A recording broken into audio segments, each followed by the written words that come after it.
माझ्याशी दोन्ही हातात शमशेर घेऊन लढत होता मुरारबाजी देशपांडे.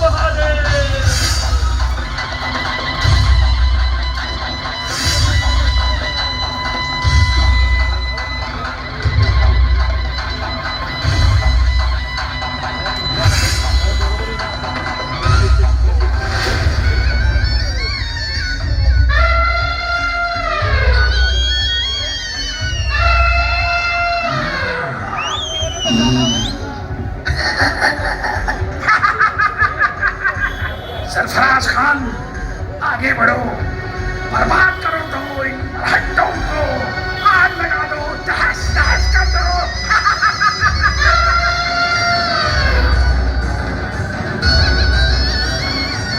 हर हर महादेव.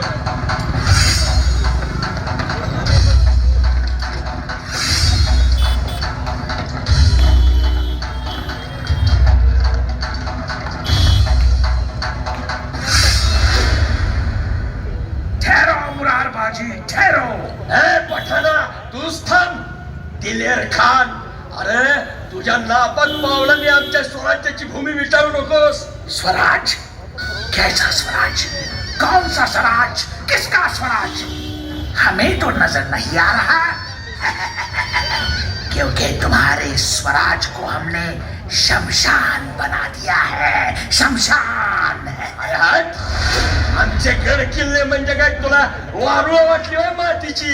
हा, या सह्याद्रीच्या काळ्या कातळाची धडक घेणाऱ्याचा इथेच सुपडासा फोटो, समजलं का? आणि तुझा सामना तर या सह्याद्रीच्या वाघांशी आहे. अशी फारपडून शिकार करू तुझी की तुझ्या हाडांचा भोगा आणि चामड्याचा भोगा झाल्याशिवाय राहणार नाही. तुझ्या दिल्लीत बसलेल्या बापाला सुद्धा सापडणार नाही, समजलं का? बकवास बकवास करना तो तुम मरहट्टों से सीखना चाहिए. अरे इतनी बहादुरी जिस्म से उमड़ रही है ना, तो कहाँ है तुम्हारा राजा? कहाँ छुपा है कायरों की तरह, चूहे की तरह है पहाड़ का चूहा शिवाजी? खान, तोंड सांभाळून बोल, नाहीतर तुझं मडकं उतरण्याआधी जीभ हसडून हातात देईन. तुझी सलामी माझ्याशी आहे. इथं चितून दाखव, मग माझ्या राजाचं नाव घे, कळलं का? आणि तसंही तुझ्यासारख्या फटक्या कुत्र्याला मारायला या सह्याद्रीचा सिंह कशाला पाहिजे? हा मुरारबाजीच एकटा बास आहे. बहुत खूब, बहुत खूब. ताज्जुब है, खुद बारूद के ढेर पे खड़े हो और मौत की धमकी हमें दे रहे हो. अच्छा है, अच्छा है. हमें भी देखना है कितना दम है तुम्हारी बाजुओं में, कितनी दिलेरी है तुम में. अरे मरणाला अवतन कशाला देतोस? गपगवान माग फिर आणि जाऊन सांगतो या मिर्झा राजाला, वाघाच्या गुहेत फक्त जळणारी पावलं दिसतात, परत येणारी दिसत नाही. पुण्यात आलेली सावज आम्ही फाडल्याशिवाय सोडत नाही, समजलं का? सरफराज खान, इस किले को राख का ढेर बना दो, आग लगा दो, फैला दो मातम. आज पुरंदर, कल राजगढ़, मरहट्टों के हर एक किले को हम कब्रिस्तान बना देंगे. कब्रिस्तान. अल्लाह अकबर. हर हर महादेव, हर हर महादेव.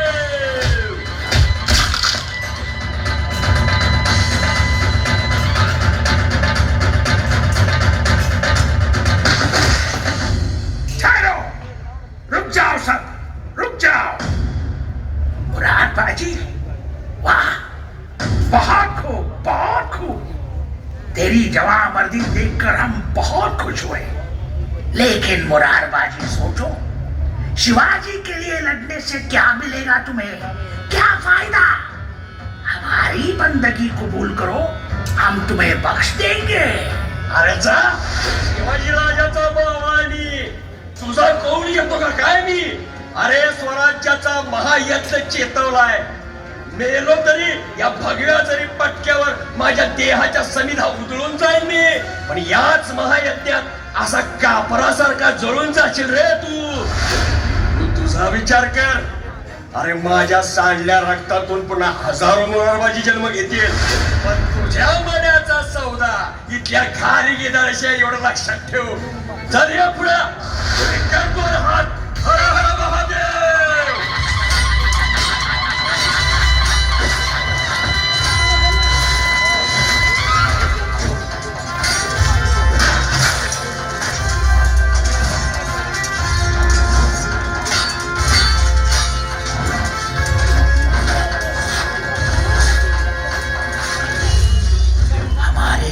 कमान लाओ, इस गुस्ताख को जहन्नम दिखाना ही पड़ेगा. लाओ जल्दी लाओ.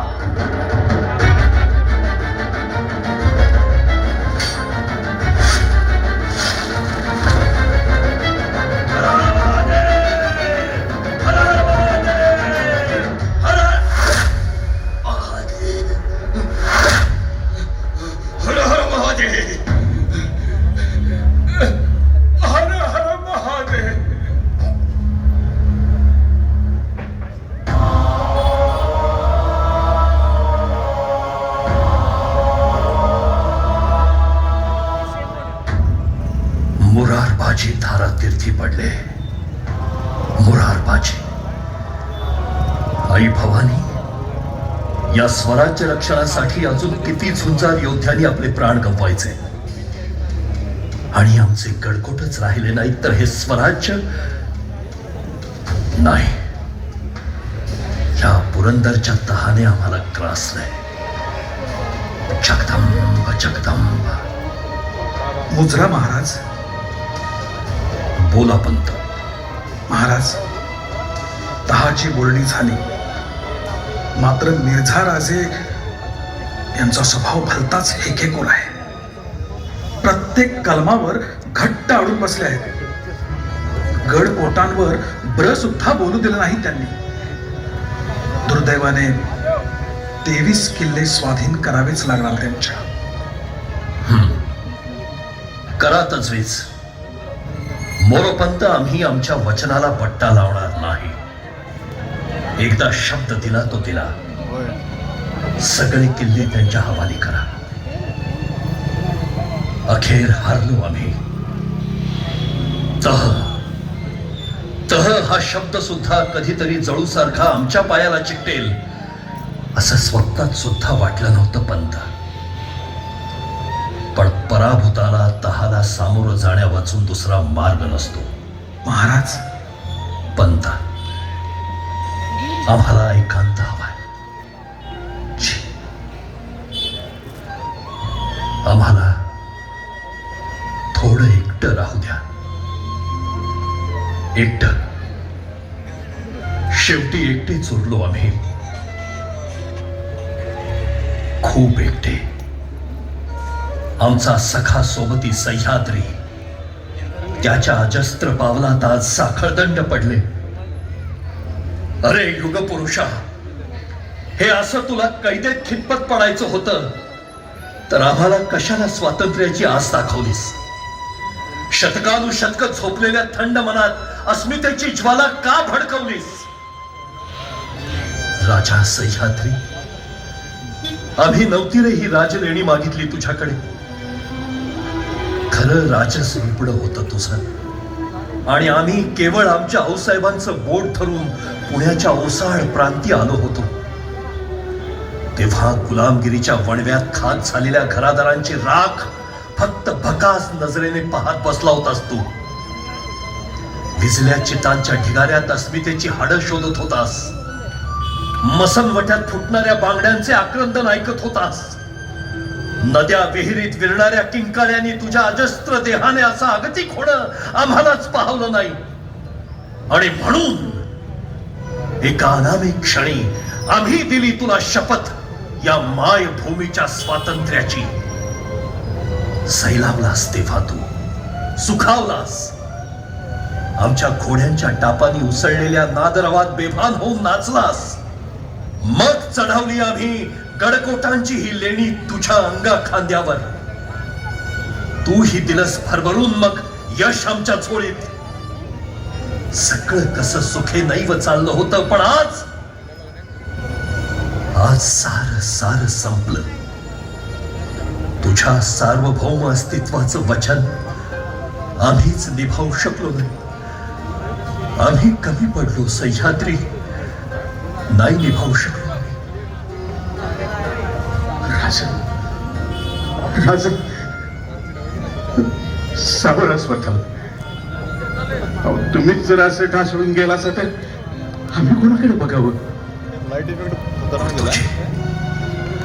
असं म्हणतात की राजा सार्वभौम असतो, स्वतंत्र, स्वतःच्या मर्जीनं काहीही करू शकतो तो. पण तरीही त्याला चार चौघात अश्रू ढाळण्याचं स्वातंत्र्य नाही पुरतोचे. सर्वसामान्य माणूस म्हणून वेदना व्यक्त करण्याचा अधिकारही त्याला नाही. पण मर्यादा असतात त्यालाही हार जितीच्या, हे नाही ना विसरता येत. माझ्या देवाच्या डोळ्यात पाणी नाही. नाही राजा, नाही. तुम्ही हरायचं नाही. आम्ही तुम्हाला हरू देणार नाही. कोण कुठला तो मिर्झा राजा आणि कोण कुठला दिलेर खान आमच्या पासंगाला बी पुरायची नाही. ती राजा निस्त आज्ञा द्या तुम्ही. आपला एक बी गडकोट जाऊ देणार नाही मी त्याच्या घरच्या. म्हणजे थांबा कुर्तोजी, थांबा. काय मनसूबा आहे तुमचा? आता मनसुबा करूनच धावणार राजा. नाही, तुम्ही अडवायचे नाही मला. आणि भवानीच्या आण कुर्तोजी.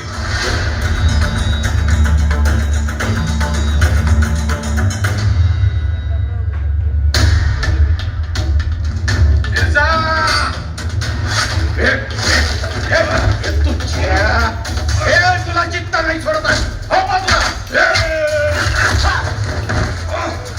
कौन है ये आदमखोर?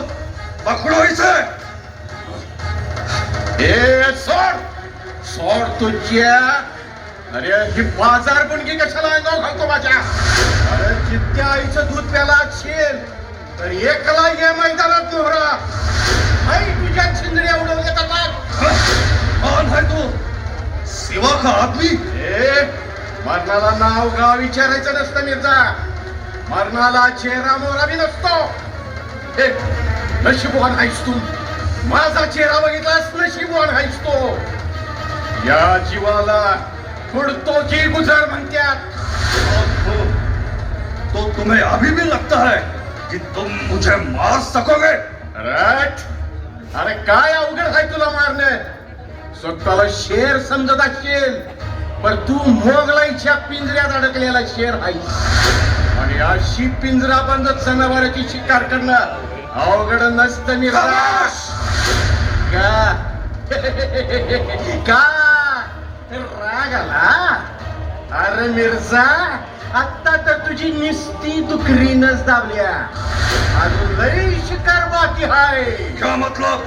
अरे मला मतलब विचारण्या परास स्वतःच्या मतलबी मनाला विचार. रघुरामचंद्रचा वंशी म्हणे तू. महाराणा प्रतापांचा वारसा स्वतःच्या नावा माग लावतो.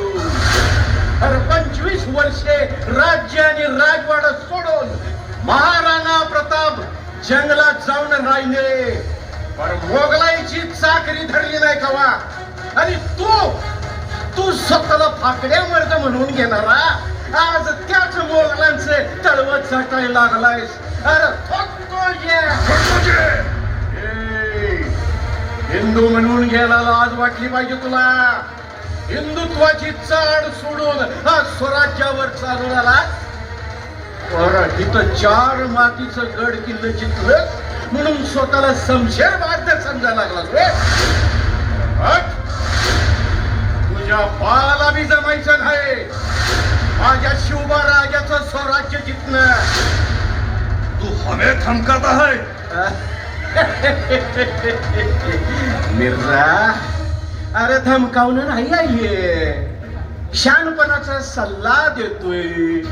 मराठ्यांच्या नादी लागणं म्हणजे धारदार समशेरीवर स्वतःहून नरडं फिरवल्यागत आहे बघ. एक लक्षात ठेव, आम्ही मराठे खवळलो तर तुझ्या बाची दिल्लीत घुसून कबर खोदून काढू. त्या औरंग्याच्या दाढीला काडी लावल्या बिगार यो मराठा शांत बसणार नाही, हे ध्यानात ठेवतो. ठहरो, छोड़ दो इसे, इसका फैसला हम करेंगे. सोडे. वाह, बहादुर है मैदान, खुश हुए हम. तुम्हारी वीरता की हम सराहना करते हैं. जाओ, बख्श दिया हमने, और कह दो अपने राजा से ऐसी सियासती चालें चलना बंद करे और तुरंत हमारी बंदगी कबूल करे.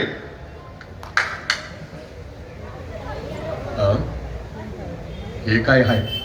कुर्तो जी,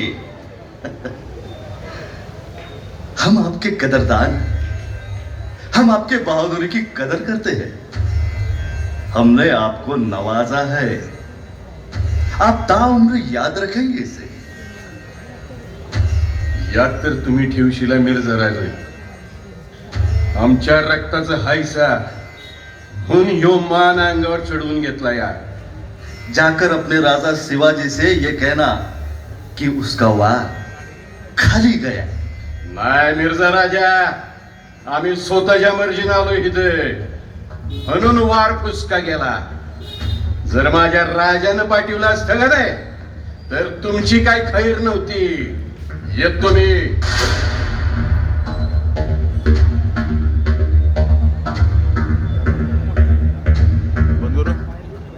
राजे, पण आपण जाऊ कसं दिलं कुडतोजीना? आम्ही रोखण्याची कोशिश केली बोरोपंत, पण कुडतोजी ते कुडतोजी कुचर. एक वेळ वाहता वारा हाती लागेल